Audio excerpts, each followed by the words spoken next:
김해 썰전!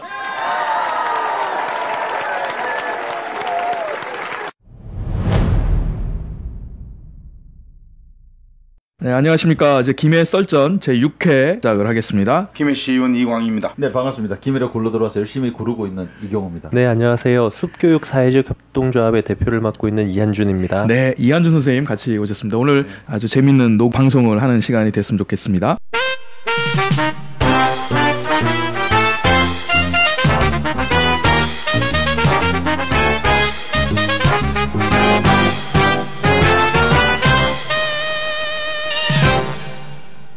지난 15일인데요. 오후 2시 29분경에 경북 포항시 북구 북쪽 6km 지점에 진도 5.5 규모의 지진이 발생했습니다. 그래서 그 다음 날도 그렇고요. 계속해서 굉장히 많은 여진이 있었다고 지금 이제 밝혀지고 있습니다. 지금 이번 지진하고 직접적으로 관련 있는 사람이라고 해도 과언이 아닌데요. 예. 제 외가가 포항이고, 예, 그날 또 엄청나게 또 통화를 했고, 통화가 안 된다고 제 또 하는 업무가 또 통신 관련업이다 보니까 오시는 분들이 막 굉장히 많았어요. 이거 갑자기 왜 통화가 안 되냐? 저는 이렇게 좀 프리하게 하다 보니까 방에 배를 딱 깔고 있는데 놀이기구 탄 줄 알았습니다. 배가 좌우로 왔다 갔다. 야, 이 십자 딱 김해에서? 예, 예.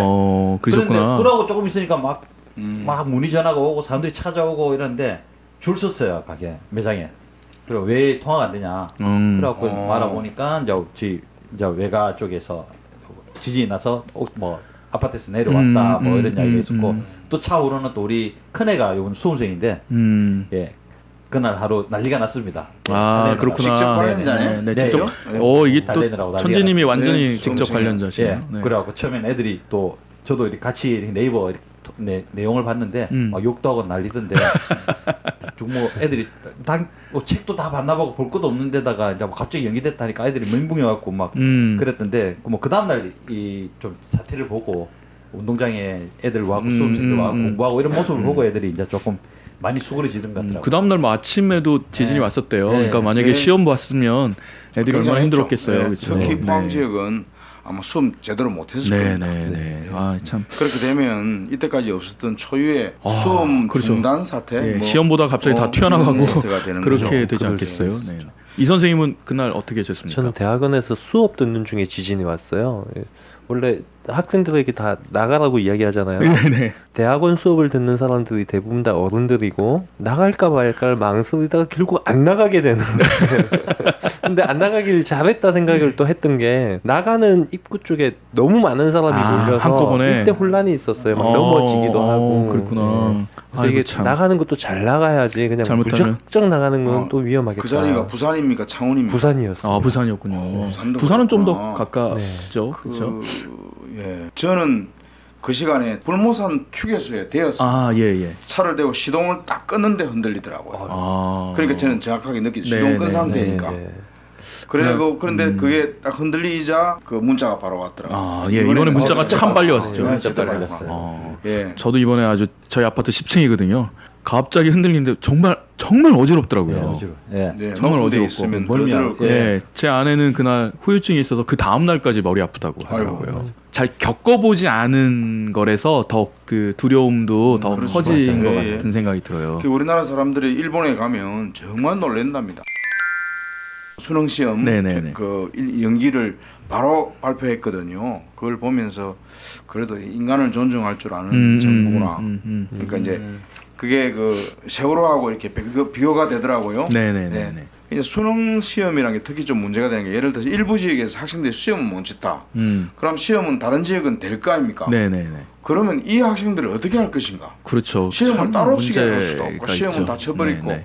정말 혼란이거든요. 같은 대학을 목표로 경쟁하는 애들인데 이런 부분들을 생각하기도 하고 그보다는 먼저 안전을 생각해서 그 시험을 일주일로 딱 연기하는 모습을 보면서 그래도 특히 그 김상곤 부총리께서 나와가지고 직접 나와서 이렇게 이야기하는 모습을 보면서 역시 인간을 존중하는 점에서는 지난 정부보다 훨씬 진일보했구나. 그 점이 생각이 났어요. 그 시험 연기는 문 대통령님의 가장 큰 역할이 있었다 그러시더라고요.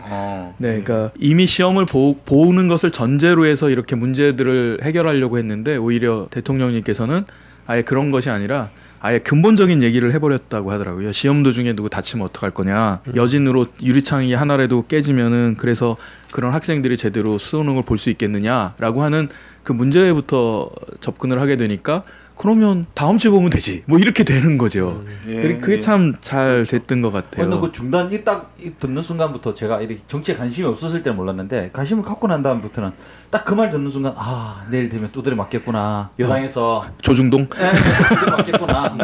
저거만 일로 너무 엄살을 부렸다. 근데 그게 처음에 지진 만났다 구체적인 피해 사례가 나오기 전이었거든요. 네, 피해 사례는 뭐 오늘까지도 계속 늘어나고 있어요. 늘어나고 근데 있고. 다음날 보니까 정말 이렇게 건물들이 무너지고 금이 가고 이제 그때부터 나오기 시작하더라고요. 그래서 수능 연기한 것은 아주 잘했습니다. 정말 잘했습니다. 그러니까 좀 뭐 비판을 좀 하려고 하다가 다 다물어. 그러니까 사실 그 다음날 신문에 제가 조중동은 안 보는데 일부러 봤어요. 뭐라고 했나. 그래서 큰 걸 봤더니 대혼란, 패닉, 어쩌라는 것이냐. 일주일 있다가 재난 안 일어난다는 보장이 있느냐. 뭐 이런 신문이 났어요. 그거 보면서 야, 이게 좀 어떤 철학을 가지고 신문을 쓰고 어떤 철학을 가지고 사회를 바라보느냐. 이걸 보면서 저는 더 확실히 했습니다. 이제 조중동 절대로 안 봅니다. 그렇게.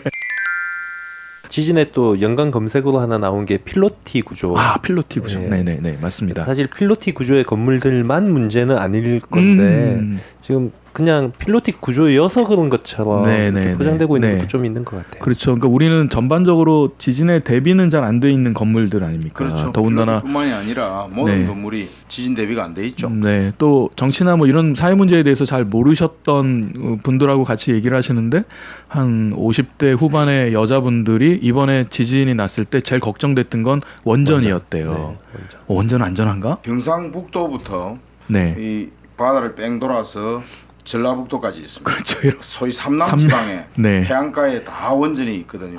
그때가 좀 일찍 일어났더라면 지난 탈원전 결론이 다르게 나올 수 있어요. 결론이 다르게 나왔을 거예요. 결론이 다르게 났을 거라고 생각합니다. 네, 맞습니다. 이걸 겪어봐야 알거든요. 근데 그것이 우리한테는 안 올 것 같다고 생각하니까 계산만 하다 보니까 그냥 건설하는 걸로 결정이 난 거예요. 그리고 나서도 조중동은 똑같은 얘기했어요. 안전하다.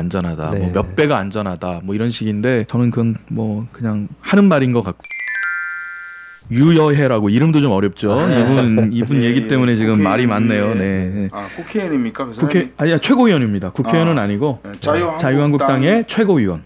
여성 최고위원. 하늘 경고. 이 지진과 관련되어서 또 어떤 목사는 그런 얘기했습니다. 종교인에게 과세하니까 하늘이 노해서 포항에서 지진이 났다. 다른 나라 과세 다 하고 있는 나라들은 그러면 매일 지진 나겠네? 모든 사람들이 불행해하고 아파하는 것을 가지고서 자기의 어떤 이야기들을 해나가는 거는 이게 공감 능력이 떨어져서 아무에게도 지지받지 못하는 것이 될 거라는 거죠. 너무 없지죠. 지금 그 종교인한테 종교인한테 과세하는 나라가 얼마나 많습니까? 유럽 같은 데는 거의 다 하고 있거든요. 그럼 그쪽에는 유럽에는 매일 지진 나야 됩니다. 그 목사님이 표현했던 게 하나님을 건드리니까 라고 표현을 했거든요. 맞습니다. 자기가 하나님이라고 생각하는 것 같아요. 자기한테 거스르는. 자기한테 기분 안 좋으니까. 포항시 북구 흥해읍이라는 대성 아파트가 보였어요. 그러니까 아파트 전체. 거긴 막 금이 가고 막 그러지 않습니까? 근데 사진 보셨죠. 근데 거기 못 들어가게 막아버리고. 그런데 김현미 국토부 장관이 거기 가셔서 LH 아파트 160채 정도를 그분들에게 제공하겠다. 또 안타까운 내용도 또 하나 있었어요. 그 자기 아파트가 이렇게 완전히 금이 가고 무너져 내리는 걸 사진을 SNS에 올렸는데 아파트 내에 방송이 나왔어요. 그 사진 내리라고. 집값 떨어진다고? 정말 이게 정말 말이 안 됩니다. 그리고 또 이렇게 보면서 그런 것도 혹시 보셨습니까? 그 부산인가 지역에는 그 어린이집에서 헬멧 써갖고 전부 다 그거 보면서 뭐 좀 미담같이 했지 않습니까? 근데 사실은 전 그거 보면서 좀 속상했어요. 그런 대책이나 재난에 대한 것을 뭐 어린이집이나 개인에게 맡길 게 아니잖아요. 이런 시스템이 그걸 당연히 해줘야 되는 건데 우린 이걸 아직 모를까? 근데 다행인 거는 이제 경주 쪽에서는 이제 얘기를 들어보니까 작년에 지진이 나고 거의 올 5월, 6월까지 계속 됐었답니다. 여진이. 그러다 보니까 그런 훈련들을 많이 했었나 봐요. 뭐 한동대 같은 경우도 훈련을 해서 한동대가 이번에 피해가 많았는데도 학생들은 다친 학생들이 없이 자기들 나름대로 지진이 나면 어디로 모이자가 다 훈련이 돼 있었답니다. 또 이제 이번 그 지진 기사 중에 좀 속이 좀 상했어요. 뭐냐면 그쪽에 보니까 사진으로 봐서는 그쪽 지역에 탐마트가 분명합니다. 왜냐면 수목 돌풍 이렇게 써 있었거든요. 탐마트 맞잖아요. 그 탐마트에서 정규 직원들은 지진 후에 다 퇴근을 시키고 그 협력사들 비정규직 있잖아요. 네. 그분들에게 남아서 다 정리를 10시까지 시켰는데 그분들이 대부분 다 주부잖아요. 어머니들이잖아요. 그러니까 이분들도 얼마나 무서우셨겠어요. 또 집에선 전화하고 그게 진짜 속상했어요. 정말 속상했어요. 또 다른 한 가지가요. 그 아이들을 일찍 귀가시켰죠, 학교가. 네네네. 근데 문제는 지진이 나면 대피하는 곳이 학교예요. 근데 왜 그런 귀가를 일찍 시켜서 오히려 위험한 곳으로 내보내느냐. 거기 뒤에 맥락에는 책임 소재가 있다는 거예요. 학교에서 사고가 나면 학교 책임. 네네. 나가서 사고가 나면 우리 책임 아니고. 네, 학교 책임이 아닌 거죠.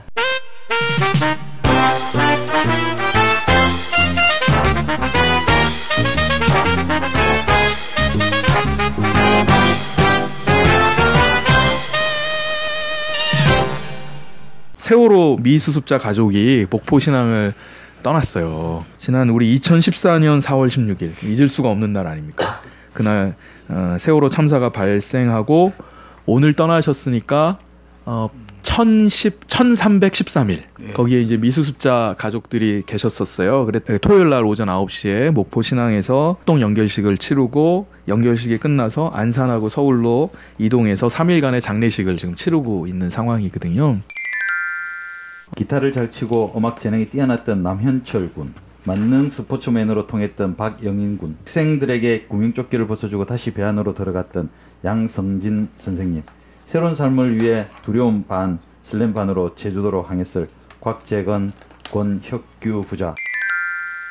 이제 내년 3월까지 선체에 이제 직립시켜서 나머지를 조사하겠다는 거 아닙니까? 그래서 그것도 잘 되었다는 것도 물론이고, 또 하나는 이제 1994년에 그 스웨덴의 에스토니아호 사건도 우리 사고라고 비슷하잖아요. 그때도 한 852명 희생자가 있었는데 그 조사를요, 그 기간을 정하지 않고 계속했어요. 그래서 실제로 3년이 지나서 뭐 이렇게 숨겨놨던 사실들이 밝혀지기도 하고요. 이런 일들이 사실 왕조 시대나 독재 시대에 많이 있었는데 세월호 사건이 특히 기억에 남는 것은 그 피해자들이 절대 굴하지 않고 피해자 가족들이 굴하지 않고 끝까지 버티면서 3년을 지내면서 정권이 바뀔 때까지 지내왔다는 이 사실이 있습니다. 정말이죠. 단식하며.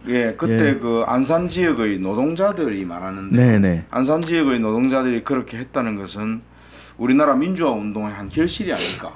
왜냐하면 안산 지역, 경기도 지역의 노동자들이 그래도 나름대로 다들 그동안에 자기 직장에서 노동운동도 좀 하고 그런 거를 봐왔거나 생각했던 사람들이 많고 6.25 항쟁을 옛날에 봤던 사람들이 그렇죠. 많고 이렇거든요. 네네. 그러니까 예전에는 저런 사고 나면 그 피해자 가족 불러가지고 돈 좀 갈라주고 그냥 계속 묻었어요. 묻고 넘어가 버렸는데 이분들은 돈도 안 받겠다. 그렇죠. 보상도 안 받겠다. 진실을 밝혀라. 진상을 밝혀라. 이랬거든요. 맞습니다. 그래서 3년을 오만 그 방해와 욕지거리를 들으면서도 지켜왔던 이게 오늘의 그 나름의 결실을 만들어냈다고 생각을 해요. 떠나가시는 분들이 다 그분들 얘기가 이제는 우리 가족들을 가슴에 묻겠다 이렇게 하시면서 목포 신항을 떠나셨는데요. 이제 나머지는 이제 우리 몫인 것 같습니다. 우리가 철저히 감시도 하고 나머지가 제대로 잘 그래서 진상이 밝혀지게 하는 것이 우리 몫이 아닌가 이런 생각을 합니다. 진상 규명에 대해서 사람들이 착각하시는 분들이 많이 계신 것 같아요. 진상 규명이 그냥 그 미수습자의 뭐 유가족들의 위로를 위한 어떤 행위처럼 착각하시는 분들이 참 많은데 사실 진상 규명을 하는 가장 큰 이유는 앞으로 재발하지 않도록 하는 거라고 생각하거든요. 그렇죠. 그 과정에 사람이 문제였으면 사람의 문제를 정확하게 짚어내야 되고 제도의 문제였으면 제도를 개선해야 되고요. 그 진상 규명이 정확하게 이루어져야 된다는 필요성들을 온 국민들이 같이 좀 공감했으면 좋겠다는 생각이 들고요. 특히 제도적으로 이제 세월호 이후에 학교의 안전 교육을 하도록 강제하는 여러 가지 이제 장치들이 만들어지고 학교가 안전 교육을 하는데 실제 내용을 보면 여전히 허술하기 그지 없죠.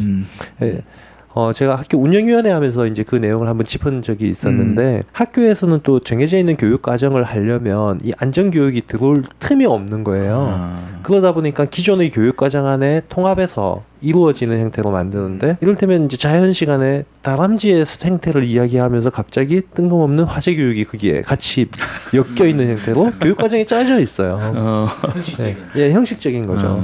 그 그렇구나. 문제를 이야기했더니 교육 과정이 이런데 어쩌란 말이냐라고 그렇지, 그렇지. 이제 학교는 이야기하고 그 부분에 대해서 답은 참. 이제 못 내는 상황이었던 거죠. 이 형식적인 게 아니라 실제적인 제도의 개선들이 필요하다. 안전교육에 대해서. 지난 3년을 돌이켜 보면 네. 지금 이제 정부가 바뀌었잖아요. 음. 교육부도 바뀌었잖아요. 네. 그런데 지난 3년 전에 그 세월호 사건이 터지고 난 뒤에 그때가 지방선거를 앞두고 있을 때입니다. 2014년 4월이니까 예, 예. 2014년 6월에 지방선거를 2달 앞두고 이 사건이 터졌거든요. 그러다 보니까 특히 경기도 교육감 선거의 주쟁점이 한 명의 아이도 포기하지 않겠습니다. 지금 이재정 교육감이 당선된 그렇죠, 그 구호가 네. 한 명의 아이도 포기하지 포기하지 않겠습니다 했거든요. 그리고 서울 다른 호남 이런 지역도 거의 그런 쪽으로 나갔습니다. 이렇게 아이들을 정말 안전을 지키겠습니다. 아이들을 포기하지 않겠습니다로 나가서 그런 그 교육감들이 당선되고 그런 지방선거의 분위기가 생명 존중, 안전 존중으로 갔긴 하지만 특히 교육 쪽에서의 그런 안전 교육에 대한 이야기는 그 당시 정부가 박근혜 정부 아닙니까? 겉으로는 한다고 하면서도 내실을 전혀 갖추지 못했어요. 어떤 이 진상규명도 마찬가지죠. 겉으로 한다고 그렇죠. 해놓고도 오히려 방해하지 않았습니까? 계속 방해했죠.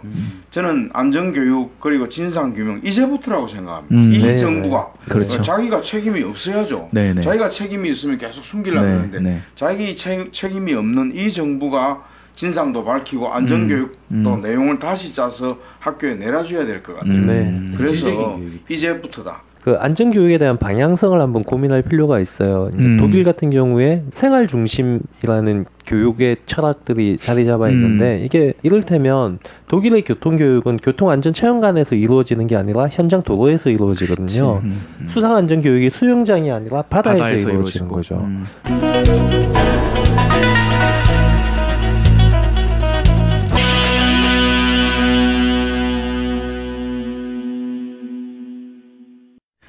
예, 이제 2부 시간입니다. 우리 이광희 의원님께서 우리 김해 시민들에게 시정을 브리핑하는 시간입니다. 의원님 부탁드립니다. 김해 시민의 주인됨을 실현하기 위해서 발로 뛰고 손으로 뛰고 있는 시의원 이광희입니다. 지난주에는 이 부산시청을 갔죠. 13일 월요일 오후 2시에 부산시청 앞에 김해 주민들이 한 100여 명 갔습니다. 부산시청 딱 입구 들어가는 입구에서 시위를 했는데 어떤 우리 김해 시민들이 그 비행기 소음에 대해서 이야기했던 것에 대해서 부산시장이 그냥 정치적인 술수라고 그랬죠. 술수라고 노림수라고 뭐 그렇게 아주 그렇게 이야기를 한 거에 대해서 취소하고 사과해라. 김해 시민들은 정말 생활권적 생존권에 대해서 이야기를 했는데 그런 식으로 그 부산시장은 폄하했다. 그리고 부산시장이 자기가 가덕도를 그렇게 생명을 걸고 주장을 시장직을 걸었지 않습니까? 뭐 완전히 그냥 모든 걸 다 걸고 가덕도로 가자고 해놨다가 박근혜 정부에서 김해 신공항 정책으로 발표를 했을 때 한 일주일 있다 그걸 수용한다 그랬어요. 그리고 부산시장도 그대로 하겠다. 이게 정치적 술수다. 맞습니다. 그렇게 이야기를 하면서 했는데 그날 뭐 시민들의 기세도 좋았고 그 부산까지 버스를 타고 가가지고 했던 뭐 그런 거기다 김해 시의원들도 시의장님부터 했어요. 거의 다 갔습니다. 그래가지고 김해 시의원과 김해 시민들이 함께 시위를 하고 했던 거는 참 좋았고요. 그리고 거기에 이제 좀 더 가세된 게 부산 강서구 주민들하고 강서구 시의원 이런 사람들이 왔어요. 거기도 직접 피해 당사자들이죠. 피해 당사자들이거든요. 근데 이 사람들이 이제 그동안에 비행기 소음이나 이런 생활의 불편을 이야기를 좀 못하고 있다가 김에서 나오니까 이제 자기들도 등들아 같이 나온 거죠. 그래서 이제까지 우리가 부산시가 계속 이렇게 좀 강압적으로 하거나 또는 회유하는 거기에 이야기를 못하고 있었는데 이제 우리도 좀 이야기하겠다. 그래서 부산시의원도 한 명 나왔어요. 근데 그 사람 소속은 자유한국당 서병주 시장의 소속이지만 그래도 주민들을 위해서 중요하다. 네, 이렇게 해서 나와가지고 가세가 됐던 게 좋고요.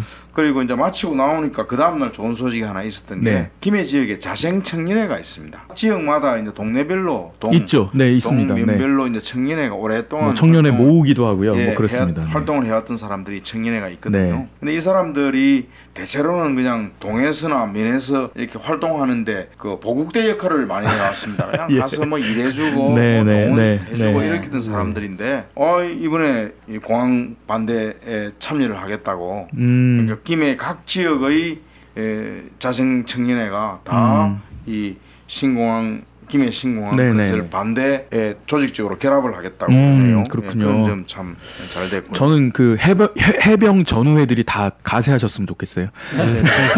그 말씀 들으니까 교섭을 해봐야 돼요. 네, 해병 전우회가 제일 강력하더라고요.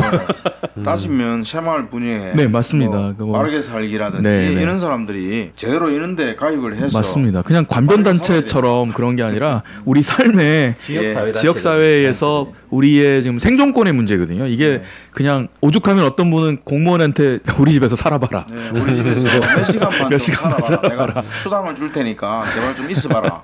소리 나는 거 들어봐라. 이랬듯이 이런 문제이기 때문에 사실은 뭐 그런 자생단체들이 다 들어와야 됩니다. 근데 이제 잘 움직이더라고요. 근데 청년회가 들어왔기 때문에 좀 상당히 새로운 계기가 될 거라고 생각을 합니다. 네, 뭐 이것과 아울러서는 이제 11월 26일 커피 산책이라는 레알 바이크 그 타는 데가 있습니다. 타는 데가 있죠. 거기에 있는 커피 산책이라는 다방에서 11월 26일 하루 종일 김해 공항 건설 반대, 건설 반대 1일 찻집을 하더라고요. 그래서 또 많은 이야기들 또 함께 듣고 또 이런 게 이제 모임을 해보면 좋은 게 그래도 뜻을 같이 하는 사람들이 모이면 서로 용기가 나요. 내 혼자 이렇게 있는 거 아니구나. 혼자 하면 무섭죠. 그래서 이제 같이 모여서 용기를 북돋우는 그런 시간이 되겠습니다. 많이 찾아오시면 좋겠는데요. 또 두 번째 소식은요? 두 번째는 11월 14일 오후 2시에 김해시의회 윤리특별위원회가 조사 작업을 했습니다. 아, 그 지난번에 만들어 놓은 그 이영철 의원의 폭행 사건에 대해서 윤리특위가 이날 소집을 해서 피해자 그리고 가해자 두 사람을 약 한 2시간 동안 질문 답변을 해서 진상 파악을 좀 깊이 있게 했습니다. 그래서 우리가 알던 그런 내용하고 거의 확인되었습니다. 아, 그렇군요. 피해의 내용이라든지 이런 부분이 있고 그리고 가해자는 지금도 전혀 인정을 하지 않고 그러니까 맞은 사람은 폭행당한 사람은 있는데 때린 사람은 없는 것이 우리가 볼 때는 계속 거짓말을 하는 것 같아요. 그래서 이것은 폭행한 죄악이 하나 있고 또 한 가지는 김해 시민과 김해 시의회에 대해서 거짓말을 한 죄악이 있다. 이건 원래 위증죄라는 게 있지 않습니까? 두 가지를 같이 봐야 한다. 닉슨 대통령이 쫓겨난 게 야당을 도청한 것보다도 거짓말해서 그렇지 않습니까? 더 이상 조사 못하게 막 거짓말을 한 것 때문에 쫓겨난 거거든요. 지금 뭐 신문에도 그렇고 그분 주변에 있는 분들이 자꾸 이제 좀 다른 얘기를 하시더라고요. 왜 한 번도 열리지 않았던 윤리특위를 만드느냐. 뭐 여러 가지 부정이 있었는데도 한 번도 안 만들었는데 왜 구태여 만든 거는 혹시 그분이 좀 싫은 소리도 많이 하고 일을 잘하기 때문에 그런 거 아니냐. 뭐 이런 얘기를 하는데 제가 이야기를 분명하게 할 수 있습니다. 이제까지 김해시의회 윤리특위가 만들어지지 않은 가장 근본적인 원인은 윤리를 중요시하지 않는 정당이 과반수를 득했기 때문에 윤리와 개혁을 그래도 더 중요시하는 당이 다수가 되고 이게 중심이 그쪽으로 넘어갔기 때문에 14대 6이라는 그런 표차로 윤리특별위원회가 만들어질 수 있습니다. 거기는 뭐 당을 초월해서 누구나가 이제는 그 시의원으로서 어떤 윤리 그리고 책임감 이런 걸 무겁게 가져야 된다는 그런 쪽에 공감대가 있는 쪽의 숫자가 많아졌습니다. 그전에는 그게 안 됐거든요. 저는 적어도 그 의원이라면 어떤 그 개인에게 있어서의 어떤 도덕성과 아울러 제도적인 장치가 있어야 된다고 생각하거든요. 왜냐하면 그 직위를 수행하는데 개인의 도덕성에게만 맡겨놓을 수는 없지 않습니까? 그렇기 때문에 시스템을 만들어서 그 사람이 그런 제도로 규율을 받아야 제대로 그 일을 수행하기 위해서 저는 그래서 이런 부분들에서는 참 잘하셨다라고 생각을 하는데 또 이제 또 뭐 음모론으로 좀 모시는 분들도 공간은 만들어야 되고 또 그렇게 계속 이어져 가야지만이 네네. 앞으로 더 깨끗하고 좀 투명해지고 좀 무서워할 줄 알고 시민을. 그렇죠. 현재로는 이제 경찰 조사가 끝나지 않아서 경찰 조사가 끝나면 네네. 위원회에서 분명한 결정을 좀 내리려고 하고 있습니다. 네, 하여튼 공명정대하게 일 잘 처리해 주셨으면 좋겠습니다. 예. 또 다음 소식 말씀해 주십시오. 지난 토요일 18일 네. 오후 3시 더불어민주당 김해을위원회가 주관한 정치 아카데미에 이인영 의원이라고 대단히 유명한 사람입니다. 네, 전대협 일기 의장. 전대협 일기 의장으로서 6월 항쟁의 주역. 네, 네. 예, 이 사람이 3선 국회의원이죠. 네. 현재 국회 헌법개정특별위원회 민주당 측 간사입니다. 네, 네. 예, 2시간 동안 개헌에 대해서 대단히 진지하게 이야기를 했는데 네. 한 100여 명이 모였거든요. 네네. 모여가지고 사실 이 개헌 이야기가 그렇게 재미있는 이야기가 아니잖아요. 그렇죠. 눈에 딱 드러나는 이야기도 아니고 네네. 그런데도 관심사가 높아서 네네. 2시간 동안 굉장히 진지하게 이야기를 했습니다. 6월 6월 항쟁이 30년 전에 일어났는데 촛불혁명은 30년 후에 일어나. 그런데 6월 항쟁의 모습은 사실 우리가 기억하듯이 사람도 죽고 수많은 희생과 투생과 그 돌과 화염병 뭐 이런 것이 많이 있으면서 그게 이렇게 이루어졌는데 거기에 비하면 촛불혁명은 단 하나의 돌멩이도 없었고 단 하나의 화염병도 없었고 한 명도 구속되지 않고 그리고 쓰레기 하나 없는 그런 세계 역사상 그런 명예로운 혁명을 일으켰다는 점에서 6월 항쟁의 성과물이면서도 6월 항쟁을 한 걸음 더 앞서는 그런 촛불혁명으로 평가를 하고 거기에 나왔던 내용들이 헌법 개정에 많이 담겨져야 한다. 중요한 것은 얼마나 국민들의 공감대와 절차가 이루어져서 내년 지방선거면 지금 그렇죠. 6월 7개월 정도밖에 안 남았는데 국민투표의 과정을 거쳐서 결정해낼 수 있을 것인가. 이게 주 관심사들. 내용은 되게 공감을 다 합니다. 이러이러한 방향으로 가야 된다. 근데 문제는 정말 될 것이냐. 왜냐하면 지금 벌써 그 자유한국당에서 반대하고 있거든요. 근데 왜 이제 반대를 할까? 그에 대해 설명이 제대로 되었는 것 같은데요. 투표율이 높아지면 대체로 개혁적인 정당이 당선이 많이 되고 그러니까 예전에 이제 자유한국당이 항상 전통적으로 생각하는 할아버지 할머니들만 그 표찍을 보궐선거 같은 경우에 투표율이 낮으니까 자유한국당만 당선되더라고요. 그렇죠, 새누리당만. 근데 이제 거꾸로 된단 말입니다. 그거를 굉장히 두려워했던 것으로 추측된다. 이제 또 우리 국민들이 관심을 많이 갖고 정말 촛불을 들 때 같이 새로운 제도를 이번에 만들어야 한다. 이게 우리나라 그 개헌이 지금까지 10번 있었거든요. 10번 있었는데 그 중에 개혁적인 민주적인 개헌은 2번뿐이었습니다. 4.19 직후, 6월 항쟁 직후. 그 이전에는 전부 그 나머지 다른 것들은 전부 독재를 유지하기 위한 거죠. 자기가 독재를 하려고 개헌을 했더라고요. 그런데 4.19 같이 새로운 변혁의 시대가 왔고 6월 항쟁 같이 변혁의 시대가 왔을 때만이 개혁적인 개헌이 이루어지기 때문에 이번을 놓치면 안 된다. 촛불혁명이 이루어졌을 이 성과와 이 국민의 열기로 이번에 꼭 개헌을 해야 한다. 그래서 놓치지 말고 하기 위해서는 이제 국민들이 좀 관심을 모으고 제대로 좀 나서야 하겠다는 게 그날 그 결론이었습니다. 더불어서 좀 또 희망적인 내용이 한 2가지가 있었는데요. 그 이인영 의원이 이제 더불어민주당 측 간사이기 때문에 민주당의 입장을 다 갖고 있습니다. 자유한국당은 뭐 다른 쪽이 있겠지만 이쪽 입장에서 이야기하는 게 대단히 중요한 부분이 선거법 개혁을 같이 해야 된다고 이야기를 합니다. 그렇죠. 그건 정말 중요합니다. 지금 우리가 되고 있는 이런 성자 독식의 이건 벗어야 됩니다. 그렇죠. 이 소선거구제는 바꿔야 한다. 그래서 국민의 의사가 실현되는 방식의 비례대표제 이런 방식으로 돼야 된다는 그 생각을 함께 갖고 교섭을 하고 있고요. 또 한 가지는 민주시민교육이 사회 각계각층에서 이루어져야 한다. 그건 그러니까 정말 중요합니다. 어떤 질문이 나오느냐 하면은 이렇게 민주화를 하도록 국민들이 나서고 민주단체가 이렇게 나섰을 때 그것을 어떻게 좀 지원해서 더 키우겠느냐. 그러니까 민주시민교육을 제도적으로 해야 한다. 네, 그 근거를 삼아놔야 될 거 예, 아닙니까? 예. 그게 그 법적으로든지 이야기를 어쨌든지. 그래서 이게 민주당이 나름대로 개헌 입장에서 개헌 국민회에서의 좋은 입장들을 많이 갖고 있구나. 구체적인 이게 실현되기만 실현되면 좋은데 결국 실현되기 위해서는 국민의 힘이 있어야 된다고 생각합니다. 그래서 이렇게 이야기를 하더라고요. 국회가 개헌 특위를 계속 밀고 나가는 건 한계가 있을 것입니다. 결국 어느 정도 가면 벽에 부딪혀서 도저히 안 될 거라는 선언을 할 때가 있을 겁니다. 네. 그때 국민들이 들고 일어나서 와, 국민 해야죠. 참여형 네, 개헌으로 네. 치고 나가지 않으면 이 기회를 잃을 수밖에 그렇죠, 없습니다. 그렇죠.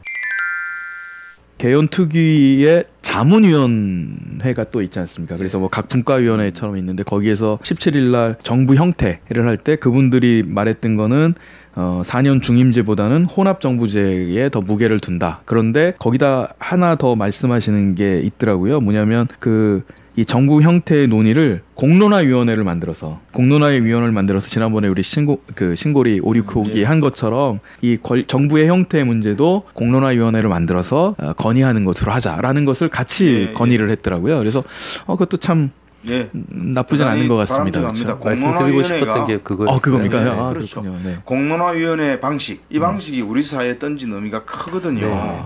그러니까 뭐 국회의원, 무슨 시의원, 도의원 이런 사람들만이 국민의 의사를 대변하는 게 아니라 공론화위원회라는 보통 시민들이 들어가는 데입니다. 보통 시민들이 들어가서 계속 안에서 토의를 하는 겁니다. 하면 그것에 대해서 이제 바깥으로 좀 이루어져야 되는데 네네. 지난번 공론화위원회는 그 안에서만 된 게 좀 문제거든요. 그래서 시민의회라는 이야기도 합니다. 네네. 시민의회라는 제도는 뭐냐면은 시민들 중에 그냥 보통 시민들이 추첨순으로 들어가는 겁니다. 그다음 수백 명 들어가는 겁니다. 거의 한 1000명 뭐 이렇게 많이 들어가가지고 이 안에서 전문가들이 이 사람들을 계속 설득하는 거죠. 설득하고 제시하고 하는 겁니다. 그런데 문제는 재밌는 것은 여기에서 여러 가지가 이야기가 나오면 이게 바로 바깥으로 생중계되면 바깥에서 온 국민들이 또 국민들도 그걸 볼 거 아닙니까? 그렇죠? 네. 그 여론이 서로 교환되면서 시민의회가 만들어지고 진행되거든요. 국회의원도 싫어하지 않을까요? 직접 민주주의 같아서 그런데 자기는 자기들의 대표성에 그래서 공론화위원회 같은 거를 좀 더 확장적이고 좀 더 개방적으로 열면 이런 내용이 되거든요. 그러네요. 네. 그렇게 되었으면 좋겠습니다. 정말 필요하다고 생각합니다. 이번에 그 수기 민주주의의 경험들이 그렇죠. 그런 것들을 굉장히 긍정적으로 바라보는 시각이 국민들 정서 속에도 많이 생겨났고. 네네. 우리는 한번 해보면 그렇죠. 우리 국민들은 좀 습득이 좀 빠르신 것 같아요. 그리고 개헌 같은 이런 심각한 문제 그렇죠. 뭐 있죠. 네. 정치인에게만 맡겨두기에는 그게 진영 논리도 있고 결국엔 맞아요. 이게 하나 주면 하나 받고 하는 게 반드시 정치 과정 안에 있지 않습니까? 그렇기 때문에 그것만으로 이 헌법이라고 하는 우리의 기본권을 보장하는 것을 그냥 둘 수는 없는 것 같아요. 네, 그리고 지금 정치인들은 저도 의회를 하고 있지만 지금 구성이 문제가 있는 거 아닙니까? 성자 독식의 소선거구제를 지내왔기 때문에 이 구성이 국민들의 의사를 반영하는 구성이 지금도 아닙니다. 그렇죠. 아니기 때문에 여기에만 맡겨놓을 수 없다는 겁니다. 네네. 예, 그 정치인들은 섭섭할지 모르지만 국회의원들 현재 국회의원들의 이 비율이 국민들의 의사하고 다릅니다. 소선거구제를 지내왔던 이런 나라에서는 그거를 제대로 바꾸고 나면 오히려 조금 맡기도 그래도 괜찮죠. 그 유럽 같은 방식으로 국민들의 30%가 A 정당을 지지하면 30%의 의석을 갖고 있고 10%를 지지하는 국민들의 의사가 있으면 그 정당이 B라면 그 B 정당이 10%의 의석을 갖고 있어야 됩니다. 근데 지금 그렇게 안 되거든요. 안 되고 있는 상태에서 정치인들한테 맡겨놓는 것은 문제가 많이 있다. 그래서 공론화위원회 또는 아까 말한 시민의회 같은 게 필요하죠. 대의적인 측면에서도 말씀하신 대로 그렇게 비례하는 것이 필요하고 대의 민주주의적인 측면이 아니라 직접 민주주의의 방식에서도 지금 이제 세상이 많이 바뀌었기 때문에 가능한 부분들인데 가능하다면 직접 민주주의의 방식을 채택하는 것이 꼭 필요하지 않나 싶고요. 그게 시의회 차원에서도 사실은 우리 김해 시의 여러 가지 굵직한 것들을 이야기할 때도 시민의 공론화 작업들 이런 것들이 있으면 참 좋겠다는 생각이 듭니다. 앞으로 시의회에서도 이런 방식을 사용했으면 좋겠습니다. 네네, 한번 해봤습니다. 네네, 의원님께서 한번. 이제부터 어떤 그걸 우리가 해보고 나니까 내 같은 경우에 평범한 사람은 어떤 느낌을 가졌냐면 예를 들어서 어떤 뭐 쟁점안이 생기면 위에서 어떤 결정권을 가진 사람들이 발표 날짜를 기다렸다가 우리는 과정을 모르고 있는데 어느 날 갑자기 이렇게 됐습니다라면 어떤 사람은 이런 사람들이 생겨나는데 어떤 우리 이번에 공론화 어떤 수기 과정이라는 이런 게 필요하면서 아까 전에 외부에 있는 사람과의 소통이라는 게 매스컴이 사실상 해왔거든요. 중간중간 과정은. 그러니까 우리 같은 모르는 사람들은 어떤 과정을 거치고 있고 어떤 지금 진행 중도에 가 있구나를 듣고 있으면서 그걸 느껴가는 거죠. 아, 내가 원하는 방향이 아닌 결과가 나올 수도 있겠구나에 대해 준비를 하고 있는 거예요. 그래서 저도 여러 번 느꼈던 그리고 그 머릿속에 떠오른 생각이 있는데 이 공학 문제 있죠. 그렇죠. 공론화 방식으로 풀어요. 네네. 전 그런 맞습니다. 이게 지금 일을 해보면 상당히 어려운 일이거든요. 네네. 그러니까 부산은 부산대로 계속 추진을 해왔고 서병수 시장도 자기가 그렇게 추진을 해왔는데 바꾸려니까 쉽지 않고 국토부도 국토부대로 벌써 1년 전에 결정을 그렇죠. 정해놨으니까 1년 이상 진행을 해오고 있는데 바꾸려니까 어려운 거죠. 그리고 김해 사람들은 이게 정말 행정권적인 피해가 오니까 제기하는 거고 그럼 이거를 그냥 지금 현재의 정치인, 지금 현재 공무원들한테 맡겨가지고는 이해되지 않습니다. 그래서 공론화위원회를 하나 만들어서 정말 어떻게 하는 게 좋을 것이냐를 안에서 내부 토론을 치열하게 하고 그거를 개방적으로 사회에 알리고 그렇게 해서 온 김해와 온 부산 그리고 경남이 함께 토론을 해서 결정을 하자고 하고 그 결정에 따르자고 하는 어떤 이런 부분들이 지켜지면 저는 바람직한 방향으로 네네 수 있을 것 정말 같거든요. 좋겠는데요, 그렇죠? 의원님 네. 한번 발의를 한번 해보시면 네, 발의하겠습니다. 김해시의 시정이 우리 김해 시민들을 정말 행복하게 만드는 그런 시정이 될 때까지 손으로 뛰시고 발로 뛰셔서 다음 주에도 좋은 소식 전해주셨으면 좋겠습니다. 네, 감사합니다.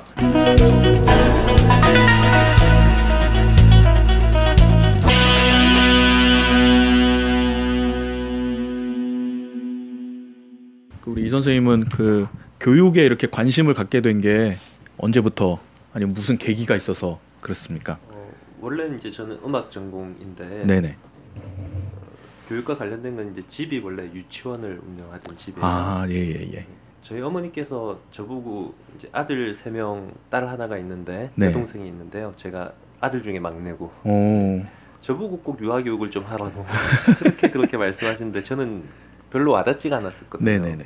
어머니의 간절한 부탁에 의해서 대학 다니는 동안 이제 그 교직은 이수를 해서 자격증을 따게 됐고 네. 군대 갔다 오고 복학하고 이제 지내던 시기에 어머니께서 지병으로 돌아가세요. 아, 그러셨구나. 어머니 유언으로 남기신 말씀 중에 하나가 이제 좋은 유치원을 만들어라. 그런 말씀들을 하시고 어머니 돌아가시고 나니까 당장 이제 유치원은 정말 경영자가 필요한 상황이죠. 그래서 김해로 내려와서 이제 유치원에 근무를 하게 돼요. 음악 하다가 뜬금없이. 그때까지도 교육에 대해서 잘 몰랐어요. 그냥 교직 자격증은 따고 있지만 뭐 교육할 생각 별로 없었고 유치원에 가서 보니까 좋은 유치원이 그런 거 듣겠더라고요. 그 가장 원화 모집 잘 되는 거. 네네네. 그러면 어머니들이 가장 원하는 프로그램으로 유치원을 가득 채우면 제일 좋은 유치원 되겠다 생각을 했어요. 그래서 가장 인기 있는 프로그램들 막 리스트업 하고요. 그렇죠. 우리 유치원에 이제 이런 거 하자. 네네네. 하고 이제 원장님한테 이야기했더니 우리 원장님이 이 선생님 제발 유아교육 책 좀 보고 유아교육 책 좀 보고 그래가지고 내가 틀렸구나 생각을 했죠. 유아교육 책을 보니까 틀렸더라고요. 유아교육이 그런 게 아니더라고요. 그래서 내가 틀렸었구나. 그러면서 드는 생각이 그런데 왜 유아교육을 그렇게 잘 안다는 사람들이 왜 유치원을 이렇게 하고 있지? 왜 특활로 이렇게 때우고 있고 통합교육이 그렇게 중요하다고 하면서 수업을 나누어서 하고 있고 아이들이 자발적인 그 이제 발현적 교육 과정이 그렇게 중요하다고 하고 그런 말을 하면서 선생님이 전부 다 수업하는 방식으로 하고 있는 거예요. 이거 하지 말자. 이제 그게 갈등의 시작이었어요. 네. 좋은 유치원이라는 단어가 이제 참 애매했던 건데요. 어떤 사람들은 좋은 유치원이 돈 잘 버는 유치원이고요. 원화 모집 잘 되는 유치원이고 또 어떤 의미에서는 말 그대로 정말 아이들을 바르게 키울 수 있는 유치원인 거죠. 근데 그런 가치들이 사람마다 다르다 보니까 그런 부분이 좀 어려웠고 그래서 이제 제가 생각하는 좋은 유치원을 특별히 갈등 없이 좀 하고 싶어서 이제 숲유치원을 생각을 하게 시작하신 거군요. 네네네. 우리나라 교육이 무너진 여러 가지 이유 중에 한 가지가 아마 교육이 시장화된 거라고 저는 생각을 하거든요. 제 표현은 이제 이렇게 표현을 했는데, 유아교육이라는 유치원이라는 곳은 아이들의 그릇을 만드는 곳인데 어떤 아이 그 그릇을 예쁘게 그 아이에 맞게 잘 만들어내는 곳에서 어느 날 누군가가 그 그릇에 꽃을 꽂아서 팔기 시작한 거예요. 아이고. 예, 예. 네, 꽃이 꽂혀 있는 게 잘 팔린 거죠. 네네네. 그러면서부터 모든 유치원이 꽃꽂기 놀이를 시작했고요. 부모들은 꽃만 보고 유치원을 선택하는 거예요. 맞습니다. 그것은 보지 않고. 네, 그렇게 된 것 같다. 그런 생각이 들었고, 그래서 이 시장화되어 있는 것을 어떻게 극복할까라는 고민들을 했었는데, 독일 숲유치원은 극복이 되어 있더라고요. 부모들이 출자해서 모아서 만드는, 예, 예. 뭐 우리나라에 있는 공동육아 네, 그런 개념이죠. 근데 우리나라에서는 그게 다 불법이에요. 다 비인가 유형이고요. 네. 지금도 가야 될 길이 되게 많은데, 그 영유아 보육법이라는 법에 보면 이제 어린이집과 관련된 법인데요. 부모 협동 어린이집이라는 제도가 있어요. 부모들이 모여서 이렇게 공동육아하듯이 공동 출자하며 어린이집으로 인가해주는. 유치원은 이런 게 없어요. 부모 협동 유치원이라는 게 유아교육법에 없어요. 네. 학교도 이런 게 없어요. 협동조합 학교. 아, 그렇죠. 불법이에요. 그렇죠. 네. 뭐 많이 해서 뭐 대안학교 정도. 네네네. 그러니까 저는 굉장히 이상적인 학교가 바로 그런 학교라고 생각하는데요. 마을 사람들이 십시일반 돈을 모아서 출자해서 만드는 사회적 협동조합 학교. 그런 학교가 만들어지면 참 좋겠다 생각을 하는데, 우리나라 그 사립학교법, 흔히 말하는 사학법에 학교는 학교 법인만 설립할 수 있게. 국가 또는 학교 법인만 설립할 수 있게 되어 있죠. 그러니까 교육을 국가 권력이나 이렇게 독점하는 거죠. 네. 그래서 이 교육의 시장화에서 사교육이라는 게 시장화되어 있는 것에서 벗어나지 못하는 것 같아요. 그렇게 이제 숲유치원을 시작을 하게 되고, 숲유치원의 가장 핵심적인 교육 원리 중에 하나가 구성주의인데, 이 숲유치원의 핵심 원리가 일반 유치원의 원리하고 하나도 다르지 않아요. 일반 유치원의 핵심적인 교육 원리도 구성주의인데 근데 이제 유치원 원장님들이나 선생님들에게 구성주의가 뭐죠? 라고 물어보면, 왜 그거 있잖아요, 그거. 네, 그거. 한마디로 똑부러지게 설명해 주시는 분이 아니세요. 구성주의의 개념이 그거더라고요. 유아가 경험을 통해서 스스로 지식을 구성하는 능동적인 학습자이다. 그렇죠. 라는 걸 믿는 믿음이 구성주의적 신념이래요. 맞아요. 유아가 스스로 지식을 구성하니까 우리는 지식을 제공해 줄 필요는 없고, 유아에게 소재가 되는 경험을 제공해 주면 된다. 이게 어떻게 보면 구성주의 이론의 가장 중요한 핵심이거든요. 그 경험을 어떻게 체계화해서 잘 해줄 것인, 제공할 것인가가 뭐 비고츠키가 이야기하는 스캐폴딩, 비계 설정 이런 용어들이 이제 나오고. 근데 정작 유치원이나 학교가 하고 있는 일은 교사가 가지고 있는 지식을 어떻게 전달할 것인가. 그렇죠. 네. 구성주의 이전의 논의들을 지금도 하고 있는 거죠. 그게 제일 안타까운 거죠. 배운 거는 있는데 제대로 적용은 안 되고. 전혀요. 그냥 자본의 논리에 의해서 원아들을 몇 명 뽑고 그게 어떻게 돌아가고 선생님은 몇 명 쓰고, 그러니까 무슨 경영이라고 해야 되나요? 그렇게만 지금 되어 있는 상황이니까 사실 교육을 제대로 돌려주자는 입장 아닙니까? 그렇죠. 교육의 목적을 이야기하다 보면 사람들이 크게 이제 두 가지로 나뉘는 것 같아요. 교육의 목적을 이야기하는 게, 어느 한 부류는 이제 근대 학교가 원래 그랬듯이 사회가 필요로 하는 인재를 길러내는 게 교육이지 않는가.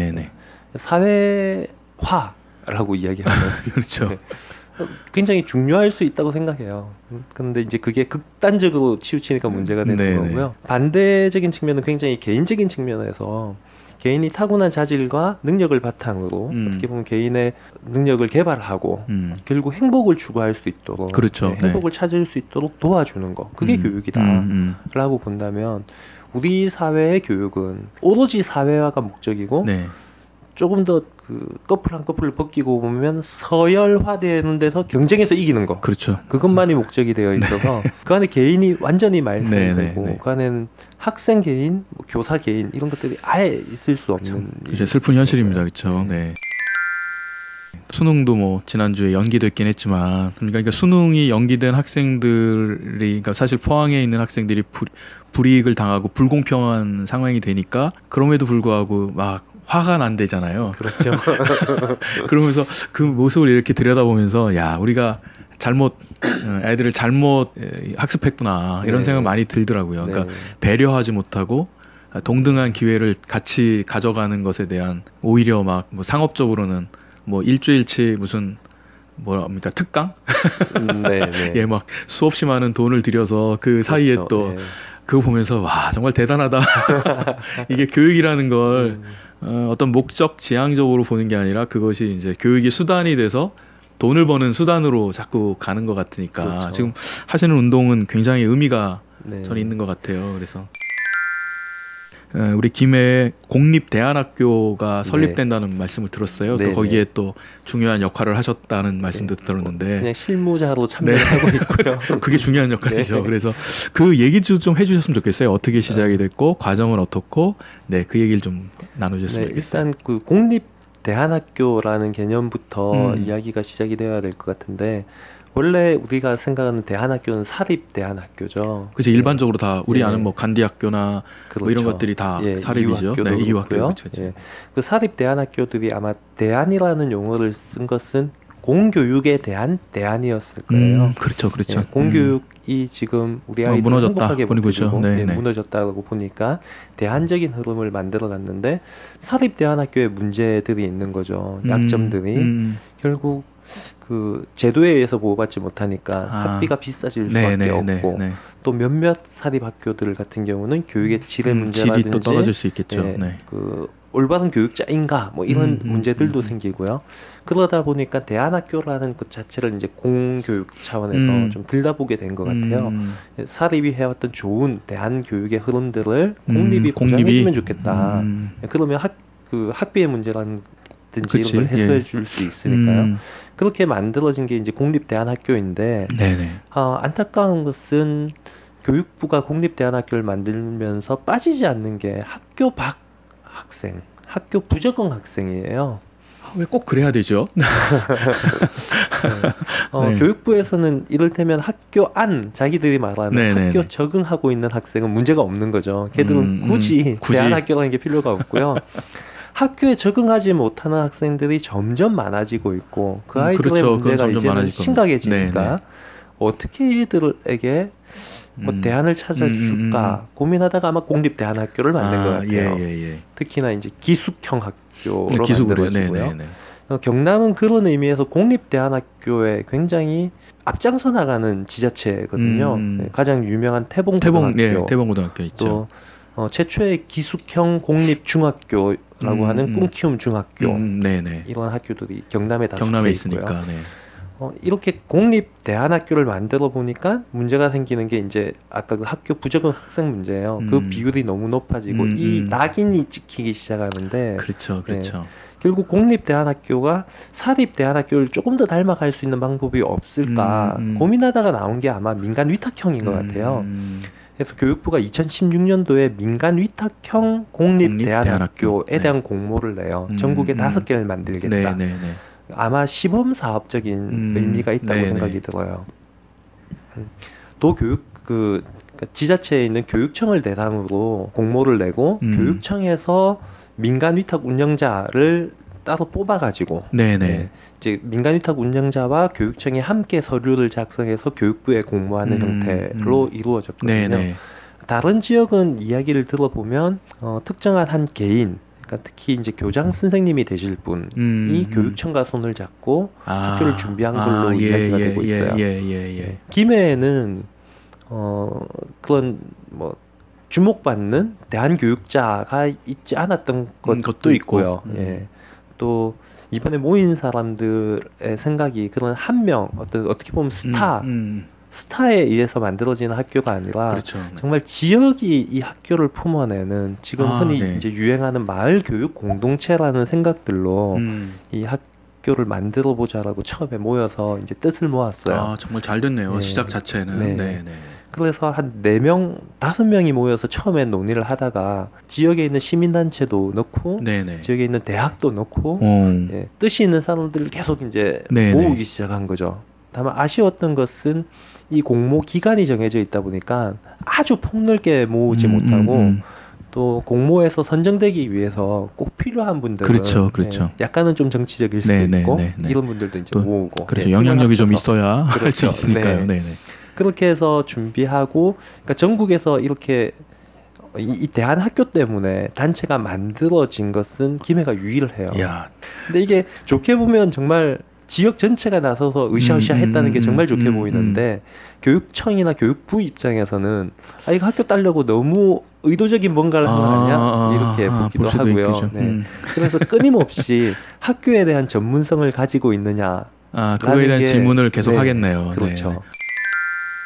그럼 네. 또 이제 하시는 분들은 끊임없이 대화하고 끊임없이 뭔가 네. 공유하고 철학을 만들어내야 하고 네. 하는 것도 작업이 있으셔야 네. 되고. 네. 이제 정말 힘들었던 게 이제 그 지점인데 실제로 저희 안에 교육에 대한 고민을 가진 사람들과 지역의 학교를 그냥 유치한다는 것에 의미를 뒀던 부류로 나뉘어 있기 때문에 교육 과정을 만들고 교육 철학을 세워나가는 일은 전체가 다 같이 하지 못하고 네네. 별도로 팀을 만들어서 팀별로 플레이를 한 거죠. 예. 어떤 팀은 교육 과정을 세우고 어떤 그렇죠. 팀은 예, 지역의 인력을 이제 확보하고 인프라 확보하고 네네. 이런 식으로 이제 팀을 나눠서 일을 했고요. 경남도 교육청에서 총 4개 지역 4개 팀이 공모에 참여했는데 네. 그중에서 이제 김해가 1등을 하게 되고 그래서 경남 주자로 선발이 돼요. 네네. 참 그 하시는 동안에 참 힘드시고 어려워도 보람을 느끼셨겠습니다. 네, 그렇죠. 네. 네네. 저는 이제 기사만 봤으니까 네. 그냥 겉으로 드러나는 게 뭐 40억 지원해서 뭐 공립형 대안학교를 그렇죠. 만든다. 네. 뭐 이렇게 하니까 와 이거 어떻게 해서 이렇게 된 거야? 뭐 이렇게 됐는데 그 산 증인을 만나게 돼서 사람들이 이제 저보고 40억 어디다 쓸까 이렇게 물어보는데 저한테는 10원도 안 오고요. 그렇죠, 그렇죠. 네. 이제 도교육청이 이제 40억으로 학교를 짓게 되는 네네네네. 그런 일이 그러니까 사람들이 오해하는 거죠. 네. 야 이거 뭐 굉장한 뭐 돈이 생기나 뭐 이런 식으로. 그럼 앞으로 이제 개교를 하게 되는 건가요? 원래 이 사업은 2018년도에 개교하는 게 목적으로 교육부에서 공모를 냈는데 경남 상황상 2019년으로 이게 미루어졌었고요. 현재는 공사 일정하고 맞물려서 뭐 법적인 공사 일정을 다 지키면 2020년이 될 거라고 이야기를 1년 더. 해요. 네. 하여튼 저는 이게 또 새로운 그 교육의 어떤 그 진짜 대안이요, 대안. 네. 대안으로 드러나는 것으로 세워서 좀 성공적인 모습이 좀 드러났으면 참 좋겠어요. 네. 그래야 저는 지금 조금 우려됐던 게 뭐냐면 이제 대안학교라고 하는 것이 뭐 민간 위탁형이 됐든 이제 적응을 못하는 부적응자라고 하는 이렇게 낙인이 찍혀버리지 않습니까? 네. 그러니까 아이들에게 너무 큰 처음부터 짐이나 어떤 그 실패감을 맛보게 해주는 건 아닌가? 네. 뭐 이런 생각 때문에 그걸 좀 어떻게 좀 잘 해소하면 좋겠다라고 했을 때 이런 공립형 대안학교라는 모습으로 또 드러나서 이건 좀 그런 차원이 아닌 거면 참 좋겠다라는 생각을 하는데 김해 뉴스하고 제가 인터뷰를 하면서 네네. 그 관련된 이야기를 했던 적이 네네. 있는데요. 학교에 학생이 부적응하는 현상이 생기고 있는 거죠. 그건 네네. 사실이잖아요. 네, 그렇죠. 팩트잖아요. 학교가 어떤 기준이라면 학생들을 적응하지 못하는 학생을 학교 부적응 학생이라고 이야기해도 될 것 같아요. 학교가 기준이라면. 근데 왜 학교가 기준인가라는 거죠. 아까 교육의 목적 이야기를 했듯이 네네. 교육의 목적이 그 사회화에 집중되어 있다면 학교가 기준이 될 수 있어요. 그렇죠. 그런데 개인에게 이 교육의 목적을 둔다면 해당 개인이 기준이거든요. 그렇죠. 모든 학생이 네네네. 어떤 학생이 오더라도 학교는 그 학생의 행복을 발전을 도와줘야 되는 기관이라면 실패한 거예요. 학교가. 그렇죠. 원래 뭐 누구 말대로 학교는 죽었다 뭐 이런 네. 것도 있고 네. 수업료를 돌려줘라 뭐 이런 네. 운동도 있지 않았습니까? 그렇죠. 사실. 그러니까 엄밀하게 말하면 학생에게 적응하지 못하는 학교의 문제죠. 그렇죠. 아이들의 문제가 아니라 네. 학교의 문제가 되는 학교에 거죠. 적응하지 못하는 학생이 아니라 학생에 적응하지 못하는 학교에 대한 대안인 네, 거예요. 네, 사실은. 네. 그러니까 대안학교가 추구하고 나가야 되는 바는 모든 학생에게 적응할 수 있는 학교가 되는 것. 우리가 학교 다닐 때 저희 뭐 이 선생님도 그렇습니다만 저희 학교 다닐 때 좀 공부도 좀 못하고 쉽게 말하면요. 네, 뭐 그랬는데 졸업하고 나는데 정말 행복하게 다 잘 살고 있지 않습니까? 네. 그러면 뭔가 학교를 다닐 때 행복하게 못 해준 것에 대한 학교가 미안함이 있어야 되는데 네. 여전히 지금도 시간이 한참 흘렀어도 아까 말씀한 대로 학교가 기준 잡고 여기서부터 서라. 그렇죠. 예. 네. 정말 충분히 일리가 네. 있습니다. 네. 또 한편 이제 공립대안학교가 지금도 극복해야 될 문제가 역시 이제 학교 부적응 학생이라는 부분인데요. 공립대안학교에 일반 그 부적응 학생이 아닌 학생, 일반 학교에서 우수한 학생들, 네, 우수하다고 네네, 평가받는 평가받는, 학생들은 네. 부적응할 수밖에 없어요. 공립대학교에. 맞습니다. 그렇겠네, 그렇죠. 예. 그러니까 이 학생들도 적응할 수 있는 학교가 저는 민간위탁형 공립대안학교의 모델이어야 된다고 맞습니다. 생각해요. 그렇게 교육할 수 있는 양질의 선생님들이 계시느냐. 네. 이 문제도 참 큰 문제인 것 같습니다. 그렇죠? 공립학교다 보니까 지금 이 공립대안학교의 교사들은 일반 학교에 있는 선생님들이 전보 발령을 받아서 오시거든요. 예. 조금 더 바깥에 있는 이야기를 좀 하고 네네. 들어오면 학교에 이제 종류가 있어요. 네네네. 이제 흔히 특성화 학교로 분류되는 대안학교가 있고요. 각종 학교로 분류되는 대안학교가 있습니다. 특성화 학교는 일반 학교에서 이루어지는 교육 과정의 50% 이상 모든 과목을 50% 이상 시수를 운영해야 되고요. 그럼 나머지 50%는 대안적인 교과로 운영할 수 있게 되어 있고, 각종 학교는 국어과와 사회과 한 50%, 나머지는 전체 대안 교과로 운영할 수 있게 되어 있거든요. 근데 문제는 일반 교사가 이 학교에 온다는 거죠. 일반 교사가 오면 예를 들어 수학 교사가 오는데 네, 수학이라는 과목이 없어요. 그럼 가르칠 수 없다는 거죠. 네. 왜냐하면 이 교사는 준비되어 있지 않으니까. 결국 일반 교사가 대안학교에 와서 무엇인가 학생들을 만나고 교육을 하려면 이 대안학교 시스템에 맞는 새로운 그렇죠. 완전히 뭐 그냥 근본부터 바뀌어야 될 거 아니겠습니까? 생각을 바꾸고 자기가 무엇을 아이들과 만나서 가르칠 수 있을지 함께 교육 현장에서 참여할 수 있을지에 대한 고민들을 해나가야 되는데 그런 준비가 현재는 공립 시스템 안에 없는 거죠. 아주 짧은 단기적인 뭐 그냥 한두 번의 연수 그것만으로는 전혀 안 되는 거죠. 그렇죠. 그래서 공립대안학교에서 실제로는 좀 많이 활용되어야 되는 제도가 지금 이 민간위탁형 공립대안학교에서는 산학겸임교사라는 이름으로 되어 있는데요. 교사 자격증을 갖지 않았더라도 이 학교 현장에 교사로 참여할 수 있게 해주는 제도가 있습니다. 현재 이 김해에서 만들어지는 민간위탁형 공립대안학교는 총 10명의 교사 중에 일반 교사가 6명, 산학겸임 교사가 3명, 그리고 상담교사 1명 이렇게 배치가 되도록 되어 있어요. 이 산학겸임 교사가 3명이 아니라 5명, 뭐 어쩌면 7명. 그래서 좀 바뀌어야 될 가능성도 있겠습니다. 그렇게 되면 더 좋겠다. 그러니까 교과를 가르칠 수 있는 사람은 사실은 뭐 기존에 있는 선생님이어도 괜찮지만 사실 교과를 가르치는 것도 완전히 다르게 가르치셔야 되는 거 아닌가? 그렇죠. 그러니까 완전히 새로운 선생님이셔야 할 것 같은데. 예를 들어서 이제 영어라는 과목을 놓고 이야기를 하면 일반 고등학교에서 영어는 수능을 보기 위한 시험 보기 위한 시험에 뭐가 나오는지 거기에 맞춰서 가르치잖아요. 근데 지금 저희가 준비하고 있는 영어는 언어와 문화라는 과목으로 되어 있어요. 교육청에서는 이걸 영어라고 그냥 바꿔주면 안 돼? 그러는데 저는 안 된다고 그래요. 안 된다 하십시오. 언어를 통해서 그럼요. 그 지역의 문화를 배워야죠. 문화 다양성을 존중할 수 있는 사람으로 길러내겠다는 게 제 목적이기 때문에 수능과 상관없는 거죠. 이건 말하기 능력과 상관있는 것도 아니고요. 그건 정말 중요한 말씀이세요. 왜냐하면 저도 학교 교육과정 할 때 계속해서 주장했던 게 영어 영문학 하지 말고 미국학 하거나 영국학으로 하자. 그렇죠. 그럼 미국학 안에 말도 들어가고 다 배우는 거 아닙니까? 근데 뭐 굳이 뭐 내가 작가가 되겠다 그러면 뭐 영어 영문학을 하시면 되지만 그게 다 작가가 할 건 아니잖아요. 그러니까 사실 우리 아이들도 뭐라 합니까? 세계 시민으로서 살아가는 것으로서의 다른 나라 문화를 다양하게 배우고 하는 것으로 가면서 말을 배워야지. 그렇죠. 참 이게 너무 우리 애들 보내고 싶은데. 근데 졸업을 다 하겠는데요. 나이상. 2020년이니까. 언어와 문화 1 이제 영어로 되어 있고요. 저희가 언어와 문화 2를 다문화, 네네네. 다양한 나라의 언어로 그렇죠. 생각을 하고 있는데 특히 김해가 그렇잖아요. 맞습니다. 요즘 다문화 사회죠. 네네.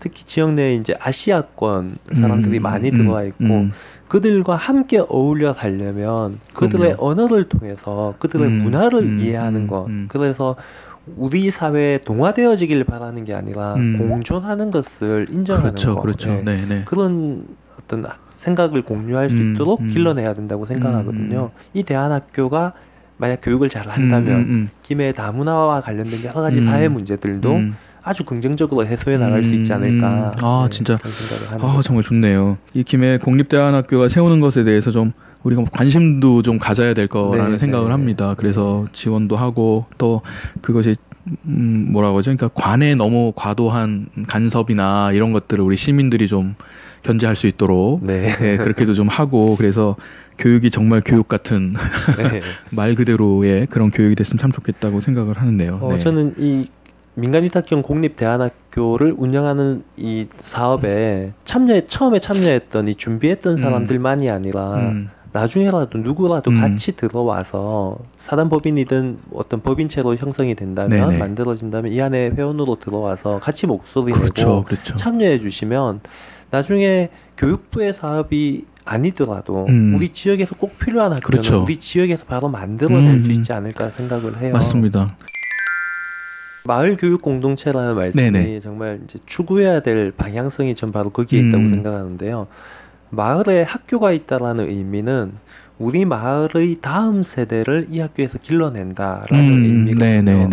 우리 마을이 예를 들어 농사를 짓는 마을이라면 농사 짓는 법을 제대로 가르치는 거죠. 제대로 배우고 나오는 거죠. 농사의 의미를 배우고. 농사 짓는다고 해서 어떻게 실패 인생 이런 게 아니잖아요. 네, 맞습니다. 그럼요. 우리 다음 세대가 농사 안 짓고 전부 다 떠나버리면 이 마을은 그냥 없어지는 거죠. 참 마을의 다음 세대라는 입장으로 마을이 이 학교에 관심을 가져야 되는 게 맞고요. 맨날 이제 그 우수한 인재 유출 이야기하시는데 우수한 인재의 문제가 아니라 우리 다음 세대가 유출되는 거예요. 그럼요. 지금 지금 참 이게 시작은 유치원의 얘기서부터 시작을 했습니다. 숲 유치원에서부터 시작했습니다만 이렇게 해서 결국 마을에 대한 공동체까지 이렇게 되어지는 걸 보면서 이 선생님은 그래서 이제 꿈꾸시는 어떤 그런 공동체나 그런 모양들이 좀 있으십니까? 저는 이제 제가 지금 좌우명처럼 가슴에 품고 사는 말이 그 애덤 포레스트 립킨이라는 사람이 했다는데 전 정작 그 사람이 누군지는 몰라요. 별로 중요하지도 않은 것 같고. 그 남긴 말이 세상이 좀 더 나아지기를 바라고 그런 동안 내가 좋은 향기를 냈으면 좋겠다. 라는 말을 했더라고요. 그 문장을 책에서 보고 제가 이걸 이제 가슴에 담고 살아가는데요. 좀 더 나은 세상이 더 나아지기를 바란다라는 게 어느 방향인가라는 생각을 많이 해보는 거죠.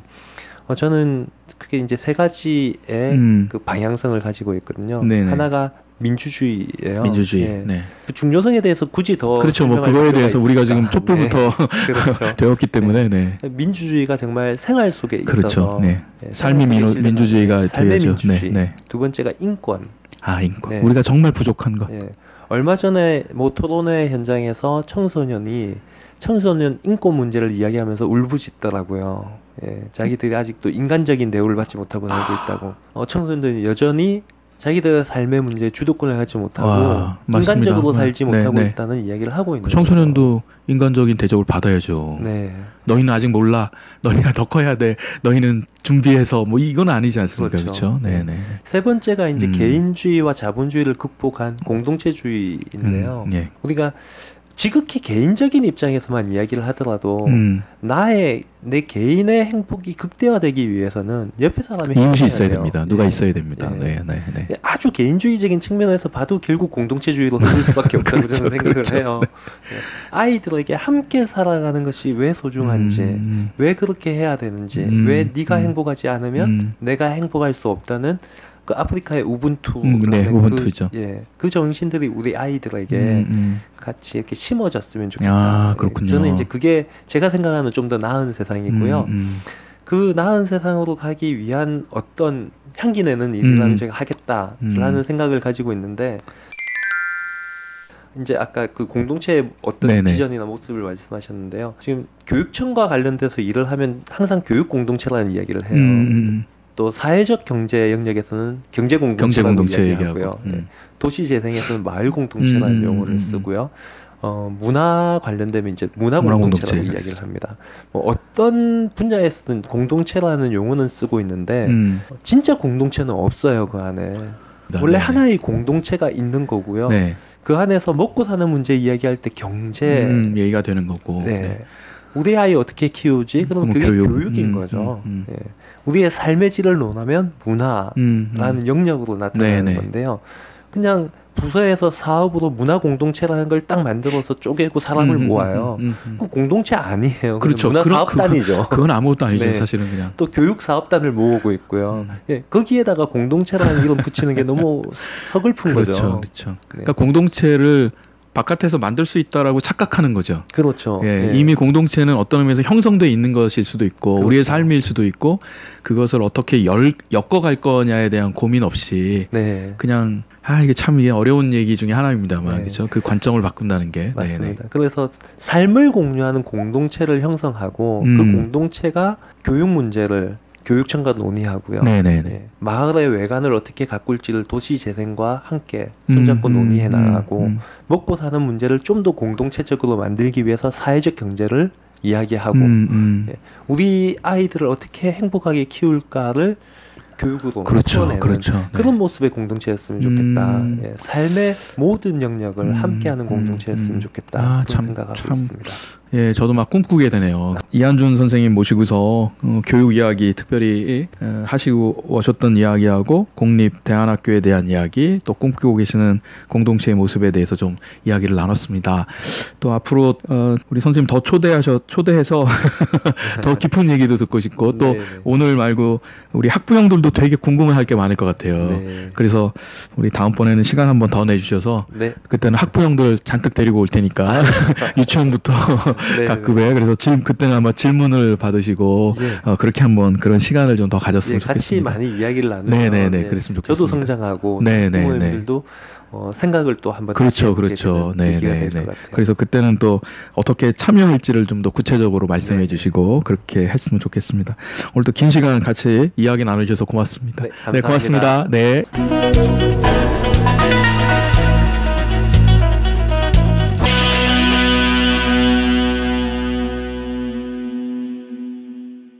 이제 4부 우리 동네 이야기 시작하겠습니다.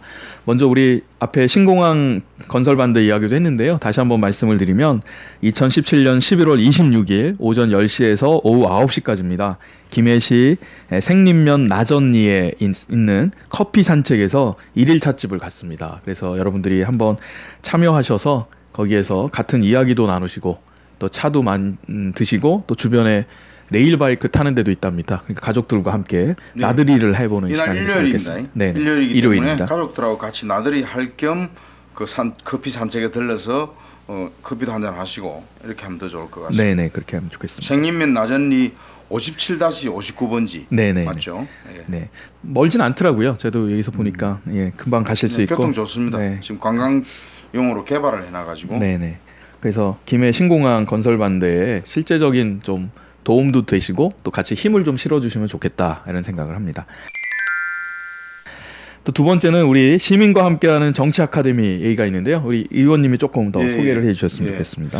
제가 좀 깔때기를 좀 댈까요? 네네. 예, 이게 이제 더불어민주당 김해을 지역위원회에서 주관한 건데 이거를 하자는 제안을 제가 했습니다. 예. 이게 깔때기네요. 네. 근데 이제 교육에 대한 제안 많이 하시네요. 제가 그 교육위원장이니까 네네. 또 이런 것도 해야죠. 네, 맞습니다. 이제 제가 말씀드릴 때는 깨어있는 시민이 되려고 그러면 이런 교육의 기회를 자꾸 가져야 한다. 그래서 이번에 좀 하자고 했는데 이제 4강을 만들었죠. 네네. 4강 중에 이제 김경수 의원, 이인영 의원 이제 두 분이 했고 앞으로 남은 게 더 재밌습니다. 네. 그리고 그 강좌는 민주당에서 주관하긴 하지만 일반 주민들이 얼마인지 와서 많이 오셨더라고요. 됩니다. 많이 오셔서 특히 그 다음 11월 25일 저녁에 하는 토요일이죠. 오후죠. 11월 25일 오후에 하는 이 박종훈 교육감 강의는 뭐 일반 주민들 중에서도 네네. 교육에 관심 있는 분들이 얼마든지 와서 들었으면 좋겠습니다. 네네. 제목이 변화하는 사회 미래의 교육. 이게 박종훈 교육감 강좌의 제목인데요. 네네. 이제 박종훈 교육감님은 좀 그 이전에 해왔던 교육과 좀 새로운 교육관을 가지고 있죠. 네. 아이들이 즐거워야 되고, 그렇죠. 아이들이 행복해야 되고, 행복해야 되지 않습니까? 예, 부모님까지도 함께 이해하고 행복해하는 그런 교육을 하려는 게 지금의 교육감, 박종훈 교육감의 그 경남 교육 정책인데, 그 이전에까지는 뭡니까? 아이들이 괴로워도 성적만 좋으면 된다. 부모가 정말 힘들어도 좋은 대학만 가면 된다. 이런 교육이었거든요. 네. 그래 얼마나 불행합니까? 이제 그거를 바꾸는 사실 이 굉장히 발상의 전환인데 이 이야기를 박종훈 교육감께서 경남을 다니면서 많이 하세요. 네네. 이제 이날 오셔가지고 이야기를 재미있게 해줄 것으로 기대합니다. 네. 그럼 이제 그 다음에 맨 마지막 강의는 12월 2일인데 네. 그 인기 좋은 충남도지사 아니죠. 안희정이 예, 네. 이분이 오셔가지고 지방자치에 대해서 이야기를 해주실 겁니다. 네. 어쨌든 뭐 저 대통령 후보자로서 활동을 했던 분이고 이분이 재밌습니다. 그 고등학교를 안 다녔습니다.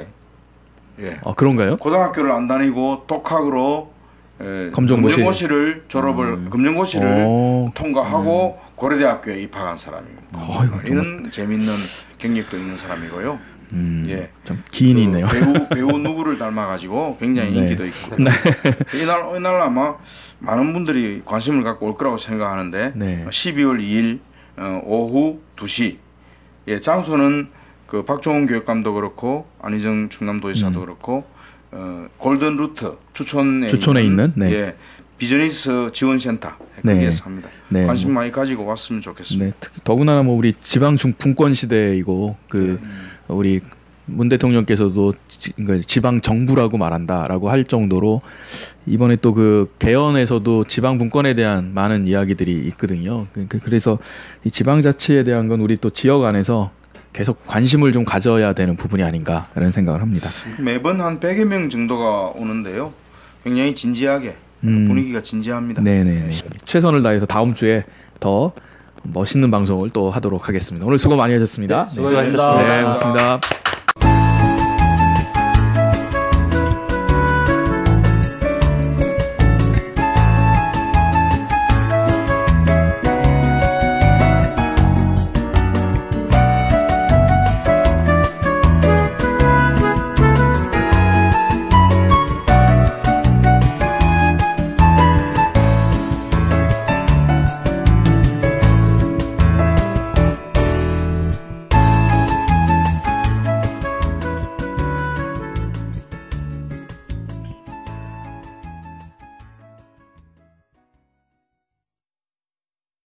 피해 당사자들이죠. 피해 당사자들이거든요. 근데 이 사람들이 이제 그동안에 비행기 소음이나 이런 생활의 불편을 이야기를 좀 못하고 있다가 김에서 나오니까 이제 자기들도 덩달아 같이 나온 거죠. 그래서 이제까지 우리가 부산시가 계속 이렇게 좀 강압적으로 하거나 또는 회유하는 거기에 이야기를 못하고 있었는데 이제 우리도 좀 이야기하겠다. 그래서 부산시의원도 한 명 나왔어요. 근데 그 사람 소속은 자유한국당 서병주 시장의 소속이지만 네.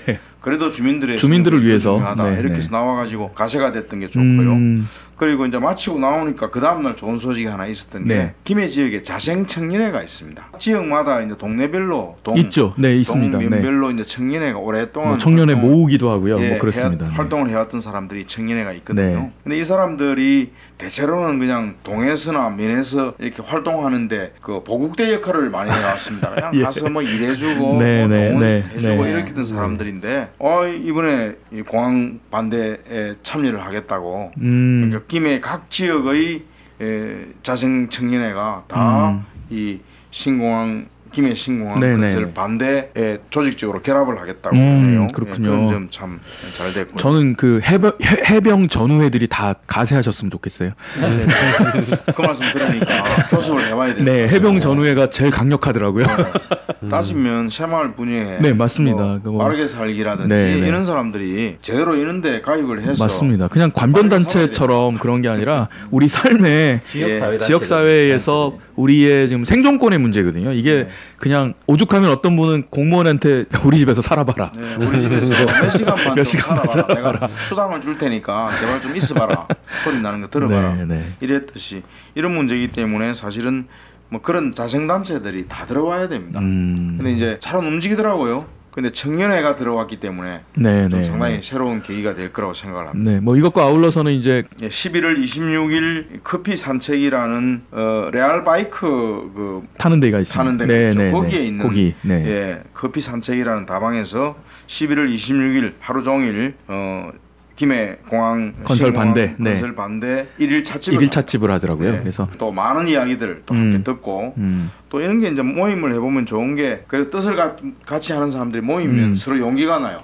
예, 내 혼자 이렇게 있는 거 아니구나. 혼자 하면 예. 무섭죠.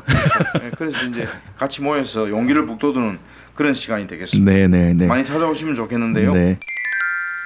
또 두 번째 예, 소식은요? 두 번째는 11월 14일 오후 2시에 김해시 의회 윤리특별위원회가 조사 작업을 했습니다. 아, 그 지난번에 만들어 놓은 네. 그 이영철 의원의 네. 폭행 사건에 대해서 네, 네. 윤리특위가 이날 소집을 해서 피해자 네. 그리고 가해자 두 사람을 약 한 2시간 동안 예, 질문 답변을 해서 진상 파악을 좀 깊이 있게 네. 했습니다. 네. 예, 그래서 우리가 알던 그런 내용하고 거의 확인되었습니다. 아, 그러니까 그렇군요. 피해의 내용이라든지 이런 부분이 있고 그리고 가해자는 지금도 전혀 인정을 하지 않고 예, 그러니까 우리가 볼 때는 맞은 사람은 폭행당한 사람은 예, 있는데 그렇죠. 때린 사람은 없는 것이 우리가 볼 때는 되는군요. 계속 거짓말을 하는 것 같아요. 그래서 이것은 폭행한 죄악이 하나 있고 또 한 가지는 김해 시민과 김해시 의회에 대해서 거짓말을 한 죄악이 있다. 이거는 원래 위증죄라는 게 있지 예, 않습니까? 두 가지를 같이 봐야 한다. 네, 네. 니슨 대통령이 쫓겨난 게 네. 야당을 도청한 것보다도 거짓말해서 그거를, 그렇지 않습니까?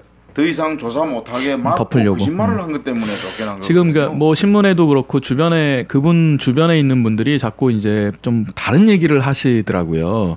왜 한 번도 열리지 않았던 윤리특위를 만드느냐. 뭐 여러 가지 부정이 있었는데도 한 번도 안 만들었는데 왜 구태여 만든 거는 혹시 그분이 좀 싫은 소리도 많이 하고 일을 잘하기 때문에 그런 거 아니냐. 가게스로. 예, 뭐 이런 얘기를 하는데 제가 이야기를 예. 분명하게 할 수 있습니다. 네. 이제까지 김해시의회 윤리특위가 만들어지지 않은 가장 근본적인 원인은 윤리를 중요시하지 않는 정당이 과반수를 득했기 때문에 네.